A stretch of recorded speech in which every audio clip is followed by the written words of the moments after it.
Assalamu alaikum dostlar. Men bir maanilүү деп эсептелген маселе боюнча пикир билдиргим келди. Бөтөн эл, бөтөн жерде жүрүп, кыргыздын бир жакшы биримдигинин белгиси бул ар бир областтан коом, ошол коомдун ичине камтылган шаардык жана айылдык фонддор түптөшүп, ынтымакты бекемдеп, белгиленген bir сумманы коюп, өздөрүнө взнос катары чогултуп келет. Бул фонддун максаты кандай болуш керек? Ким кандай ойлойт билбейм. Биз бөтөн эл, бөтөн жерде мусабыр болуп, бала бакырабыздан ашырып, ушул айылдык фондко эл катары белгиленген сумманы өткөрүп келебиз. Мисалы биздин учкун биримдиги фонду деп аталат.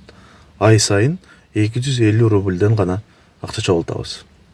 Кимдир бирөөлөр шартына жараша ай сайын берет, көпчүлүк киши жарым жылдык, бир жылдык кылып дагы дүңүчө эле төлөп койгондор жердештерибиз жок эмес. Бул акча каяка жумшалыш керек? Мен ушул нерсени дагы баса белгилеп айткым келет.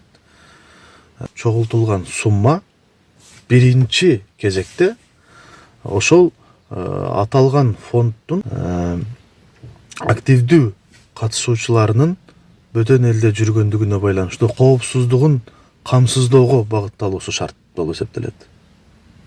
Бул кантип кайсы бир шарттарда акча каражаты керек болуп калышы мүмкүн. Ошондой учурда башка бирөөдөн же болбосо банктардан кредит катары акча албай, ошол киши муктаж болуп атканда белгиленген мөөнөт менен берип, проценти жок. Ошол киши ошол учурда кайсы бир деңгээлде, кайсы бир маселе боюнча муктаждыгын чечип алганга шарт түзүлүшү керек да. Фонддун максаты мына ушундай болуш керек. Кээ бир фонддорду дагы байкап көрүп жүрөбүз. Жергиликтүү бийликтин деңгээлинде аткарыла турган социалдык жана башка ар багыттуу иштерди, пландарды эмнегедир аткарып келишет.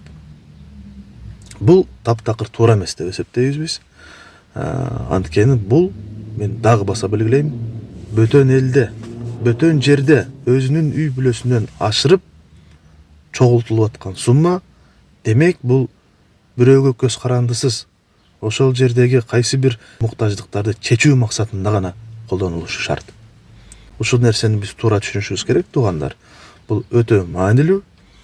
Ошол менен бирге эле шарттуу түрдө эмес, ыктыярдуу түрдө эгер фонддун кирешеси канааттандырарлык болсо, ошол айыл тургундарына, айыл жергесине кайсы бир деңгээлде муктаждыктар маселесине кол кагышты кылып турса, ашыктык кылбайт. Бул бирок шарттуу түрдө эмес, туугандар. Бул ыктыярдуу түрдө ошол фонддун жумушчу тобунун макулдашуусу менен, келишими менен жылына бир жолу, эки жолу ушундай майда барат иштерге кол сунуп турса болот. Кээ бир учурларда ушундай сөздөр да жүрөт. Бийлик иштебейт, жергиликтүү бийлик аткарбайт деп. Албетте аткарбайт да. Биз аларга аткарбайт деп күнөө коердон мурда туура талаптарды коюп, айылдык фонддон чогулган суммаларды туура жакка колдонуп, акылдашып, баардык айылдык фонддор, ар бир айылдык фонддун ошол жамааты шайлаган төрагасы терең ойлонуп, ошондой эле жалпы коомдун ортосунда өздөрүнчө ачылган атайын координациялык кеңеш деп коет. Ошол жерде талкуу кылып, бул нерсени туура жагына эч кандай эмоциясы жок эле чечип койгон жакшы болот.